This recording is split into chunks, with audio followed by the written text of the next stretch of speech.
Hello everyone, my name is Yukie Hori. I work for the United Nations Convention to Combat Desertification. Let me begin with placing the issue at stake. Imagine the Earth is an apple. Cut this apple into 4 equal parts.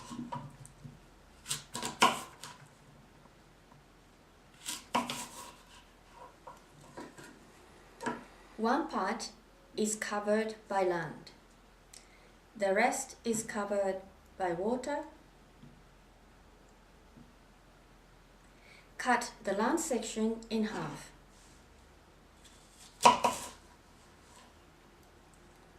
One of these halves is covered with mountains, deserts, or ice. Cut the remaining part into 4.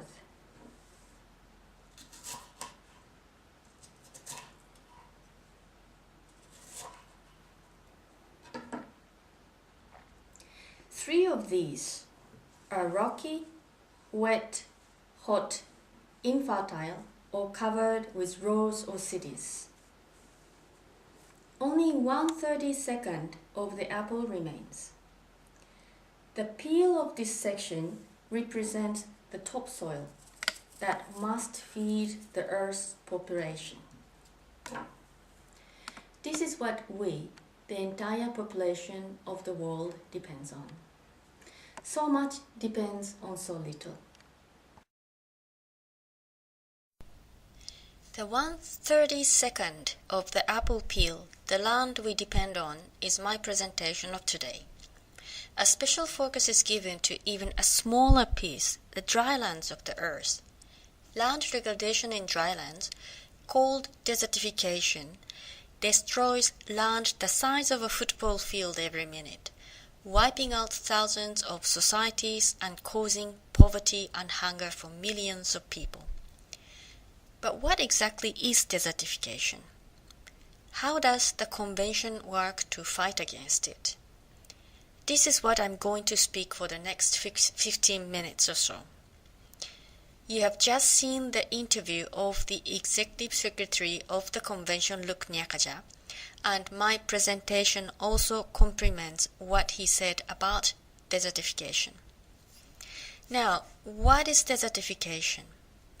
Desertification means land degradation in arid, semi-arid, and dry subhumid areas resulting from various factors including climatic variations and human activities, such as prolonged drought, soil erosion caused by wind and/or water, human activities and habitation patterns, deterioration of the physical, chemical, and biological or economic properties of soil, or long-term loss of natural vegetation.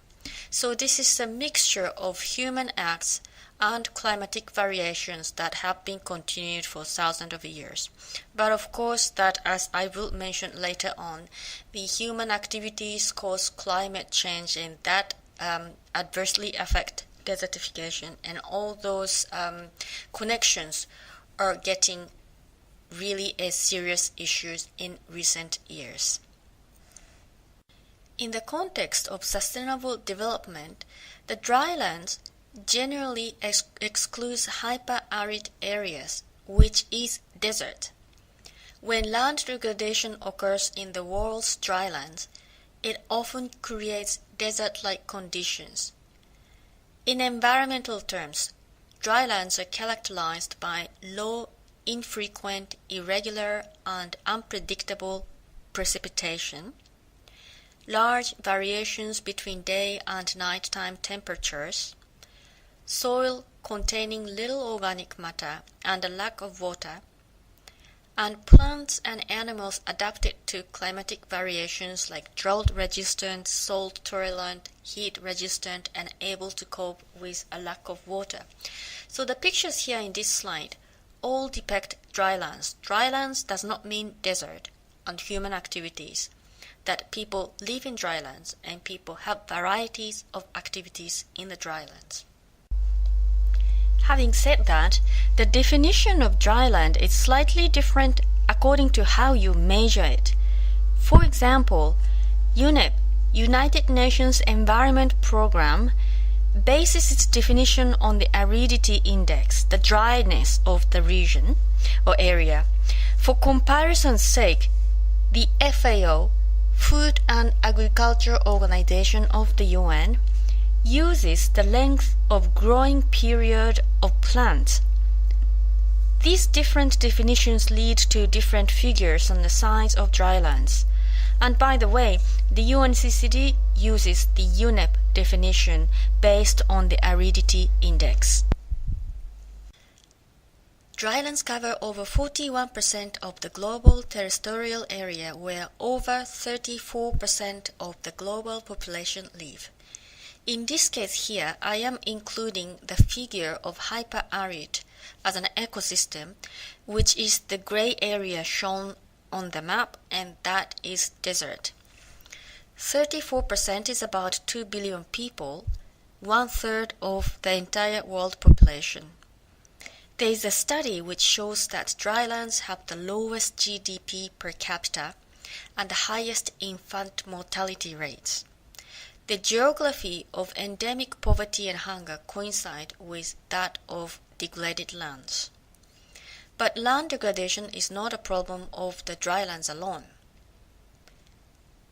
It is not also only a problem of the South. For example, the area within the United States that meets the criteria of drylands include 13 western states of the country. Nearly 80% of that land is affected or potentially affected by desertification, and these are classified as rangelands. Some of you may have heard about the Great North American Dust Bowl in 1930s, and this is a typical and dramatic example of land degradation in drylands. What will happen when the land is degraded? Drought aggravates land degradation, and climate change will aggravate drought. This is a story of vicious circle. The drylands are most susceptible to degradation due to lack of water.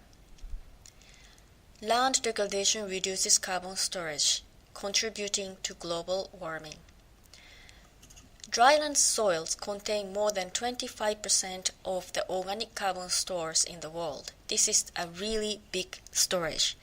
But when soil is degraded, it reduces the capacity to store carbon, and that will lead to further land degradation and contributing to global warming. And the most affected and vulnerable are the least developed and developing landlocked countries. Land degradation is directly connected to poverty, and it often causes hunger leading to famine.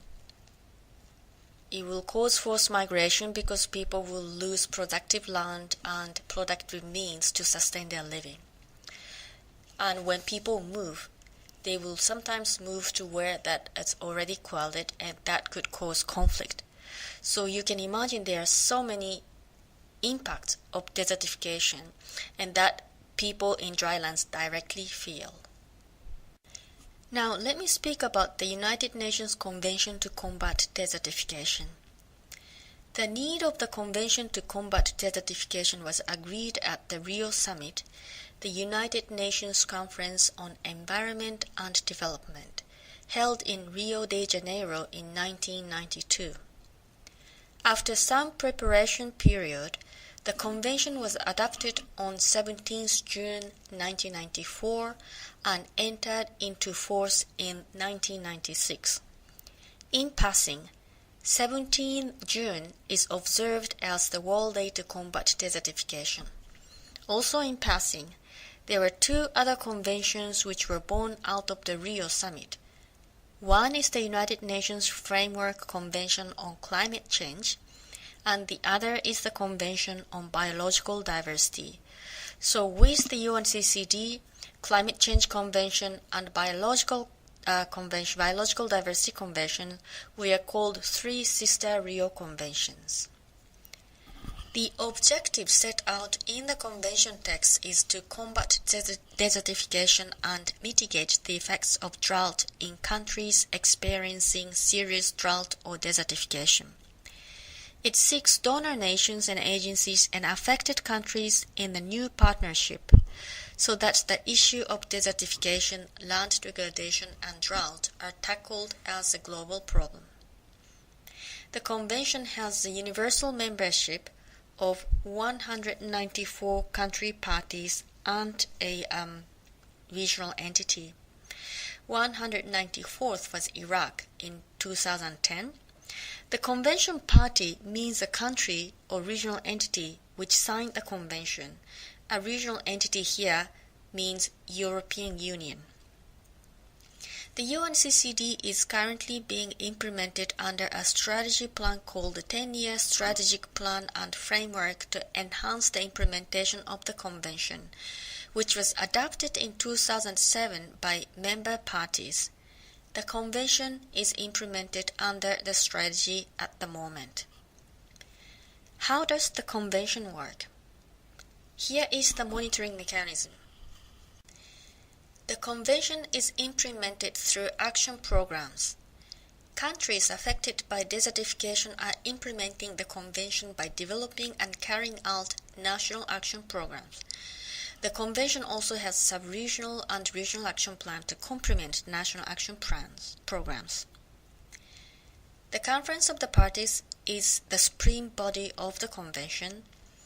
Affected country parties are requested to report their implementation of this national action program through the Committee for the Review of the Implementation of the Convention, which is called CRIC. The Committee of Science and Technology is also a subsidiary body of COP like CRIC. It provides information and advice on scientific and technological matters relating to combating desertification. CST also regularly reports to COP on its work.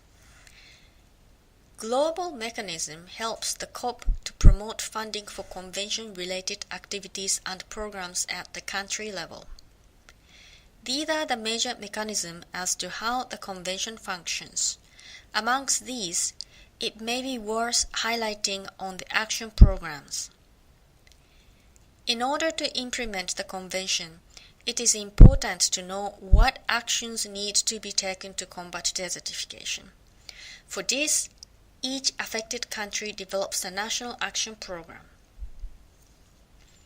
The national action programs form the central element of the strategy to combat desertification in affected countries. They are designed using a bottom-up, participatory approach. The convention text clearly states that the countries should make sure that the design and implementation of programs are taken with the participation of population and local communities, and that an enabling environment is created at higher levels to facilitate action at national and local levels. This is why the UNCCD is often called as People's Convention, because it takes participatory approach from the inception of the convention text. It is also important that the program is integrated into other development program frameworks, since reversing land degradation and alleviation of poverty go hand in hand. Similarly, the action program is synergetic with other relevant programs to tackle climate change and the Convention of Biodiversity. These conventions also have action programs. Typically, the action program is structured in two main parts. One is descriptive with a comprehensive diagnosis of the problem, and the second part is prescriptive with a list of activities and strategies to deal with the problem described in the previous part of the program. Since the 10-year strategy to implement the convention was adopted in 2007, there has been a need to adjust the action programs by the countries so that it will meet the emerging problems that affected countries face in today's environmental governance. Practically speaking, the action programs would be adjusted by taking the performances and impact indicators to measure progress with the implementation of the 5 operational and 4 strategic objectives under the strategy. The aim of this alignment is to align 80% of all action programs by the year 2014. In summary, the action programs are the tool to support all the stakeholders that can result in the more holistic, integrated, and participatory management of natural resources in drylands ecosystems. Now, let me move on to how the Convention, through the implementation of action programs, support affected parties. The Convention supports affected countries to implement policies and programs to combat desertification. There are different ways to do it, and also it much depends on each country's situation, as you can imagine. But here are some examples on how affected countries could combat desertification. Prevention and reduction of land degradation, which means that to provide alternative means of agricultural practice which stop degradation of soil, like stop chemical fertilizers which damages the quality of soil. Rehabilitation of partly degraded land and reclamation of desertified land through policy, institutional and market innovations which support decision makers making the right decision. Integrate research breakthroughs into policies to open new avenues. For policymakers to make the right decision, they need scientific facts and technical possibilities to stop land degradation. Motivating mechanisms such as payments for increasing the land's carbon storage to fight global warming, while improving the productivity of the soil, or so on. That is to support changing farmers' behavior, as it is not really easy to change traditions which has been degrading land. There is always an incentive needed. And prediction and mitigation of the effects of drought. This includes early warnings and safety net, that you need some system you can prevent the severe effects of desertification and land degradation, especially mitigation of drought, is much depending on the mechanism that could prevent it. The 10-year strategy for the implementation of the Convention guides combating desertification through various means. You may remember the interview of the Executive Secretary when he mentioned that the entry point of the Convention is to improve the population of affected countries. This means we need to tackle poverty, and for that, we must alleviate the pressure on the capacity of natural resources in an ecosystem. And for this, we must improve the condition of affected ecosystems so that the land productivity and other ecosystem goods and services in affected areas are enhanced in a sustainable manner. The vulnerability of affected ecosystems to climate change, climate variability and drought must be reduced at the same time.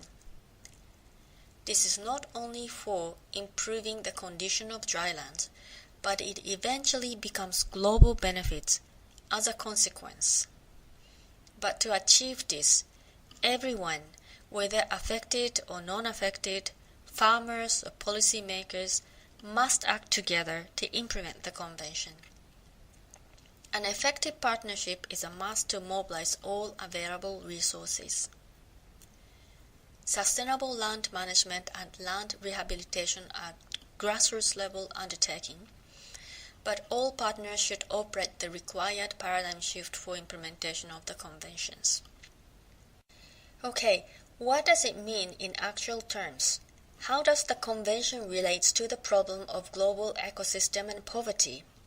To answer these questions, my final slide provides you with some ideas about how the convention could be related to the global problems. First, climate change. The UNCCD implementation could be worked as a framework for adaptation, mitigation, and resilience. For example, carbon sequestration, tree planting, installing early warning system of drought in drylands. Those issues are all helping to implement the tackling of the climate change, both mitigation and adaptation. Second, biodiversity. Biodiversity conservation through improvement of land ecosystems and conditions. Recovering soil naturally means that recovering the biodiversity of that area. The fertile soil can call back animals, plants, and species. The third is food crisis. You will hear a lot of food crises and related problems around the world almost every year, but land improvement must be at the core of the long-term strategy to tackle food crisis. It is easy to imagine when land is degraded, it cannot produce food. But media and people tend to look at food crisis as a short-term problem where the first aid, immediate, which is important, but we also need to think about how can we tackle this issue in a long term. And then when you think about it, it is easy to think that land improvement is the key for tackling the food crisis issues. The fourth is water scarcity. Land will be degraded when it loses water contained in the soil, and sustainable water management through sustainable land management is really important to keep the drylands working. The fifth is energy crisis. There are lots of potential in the drylands on renewable energy resources such as solar power, and non-food crops like jatropha could provide biofuel. Next one is forced migrations. I mentioned in earlier of my presentation that when people lose productive lands, they are sometimes forced to migrate to another area. That will cause conflict with the people who have been settling down to that area. And avoiding forced migration can be done through improving land productivity. And this is an overall objective, and ultimate solution is a poverty eradication. We need to consider the means to generate income through pro-poor policies on sustainable land management. Sustainable land management is difficult to be included in the country's economic development plan for some reasons, but to think about, especially those drylands area where that many people depend on the food production through crops, there must be proper policies on sustainable land management in their development policy of the country. Okay, this is the end of my presentation.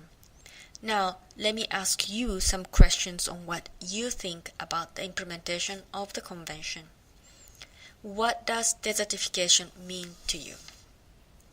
Here are some tips for your thoughts. How desertification relate to your or your family life? What are effective approaches for affected countries to combat desertification within the relevant national policy areas, while there are some limitations in human, institutional, and financial requirements in a country? And what are the kind of actions that citizens and citizen groups can take to combat desertification in affected countries or to support affected countries? I look forward to our online discussions. Thank you.